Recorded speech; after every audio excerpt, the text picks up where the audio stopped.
ধামরাইয়ে ছাত্রদল নেতা আরিফের গণসংবর্ধনা ও সাংস্কৃতিক অনুষ্ঠান অনুষ্ঠিত। শাইনি চুলে এখন হবে সব হেয়ারস্টাইল। সিল্কোর দ্বিগুণ শাইনি চুল প্রতিদিন।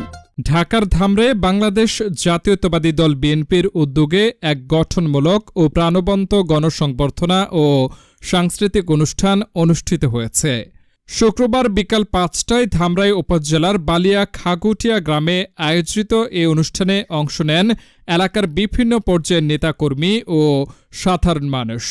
অনুষ্ঠানের কেন্দ্রবিন্দুতে ছিলেন ঢাকা বিশ্ববিদ্যালয়ের রসায়ন বিভাগের সাবেক ছাত্র, ধামরাই শিক্ষা, স্বাস্থ্য ও সামাজিক উন্নয়ন কর্মকাণ্ডে নিবেদিত প্রাণ, ফেসিবাদ বিরোধী সংগ্রামে নির্যাতিত তারুণ্যদীপ্ত ছাত্রনেতা আরিফুল ইসলাম আরিফ।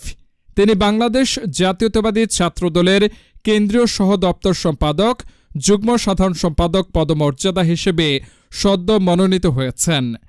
প্রধান অতিথি হিসেবে উপস্থিত ছিলেন ধামরাই উপজেলা বিএনপির সভাপতি আলহাজ তমিজ উদ্দিন। বিশেষ অতিথি ছিলেন ধামরাই উপজেলা বিএনপির সাধারণ সম্পাদক শামসুল হক। এছাড়াও উপস্থিত ছিলেন উপজেলা বিএনপি ও এর অঙ্গ সংগঠনের নেতৃবৃন্দ। অনুষ্ঠানে বক্তারা আরিফুল ইসলাম আরিফের রাজনৈতিক দক্ষতা, ছাত্র রাজনীতিতে অবদান এবং সামাজিক উন্নয়নমূলক কর্মকাণ্ডের ভূয়সী প্রশংসা করেন। তার এই অর্জনে ধামরাইয়ের তরুণ সমাজ নতুন অনুপ্রেরণা পাবে বলে মত প্রকাশ করেন তারা। অনুষ্ঠান শেষে এক মনোজ্ঞ সাংস্কৃতিক পরিবেশনা অনুষ্ঠিত হয়, যেখানে স্থানীয় শিল্পীরা অংশ নেন। আমাদের মাঝে নেই, অনেক মুরব্বী আছেন, আপনারা দেখেছেন। এই বালিয়াতে, এই খাগুটিয়া গ্রামই বলা যাবে, বালিয়াতে একটা অংশ খাগুটিয়া গ্রাম। এই বালিয়াতেই জন্ম হয়েছে আতাউর রহমান খান সাহেবের মতো এত বড় নেতা। তারই সুযোগ্য উত্তরসূরি ডক্টর জিয়া রহমান খান, যিনি আমাদের দল থেকে 4বার এমপি নির্বাচিত হয়েছে। তার জন্ম, তারই ওষুধের সন্তান আতাউর রহমান খান সাহেবের সন্তান কিন্তু ডক্টর জিয়া। এদিকে আরো আমাদের যারা নেতৃত্ব শুরু করেছে তারাই হয়তো দাওয়াত দিচ্ছে।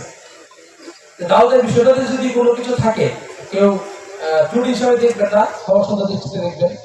আমাদের 16টি ইউনিয়নের সভাপতি, সেক্রেটারি, সামনে সভাপতি এখানে উপস্থিত রয়েছে। আসলে হয়তো সময় স্বল্পতার কারণে তাদেরকে কথা বলার সুযোগ দিতে পারেনি।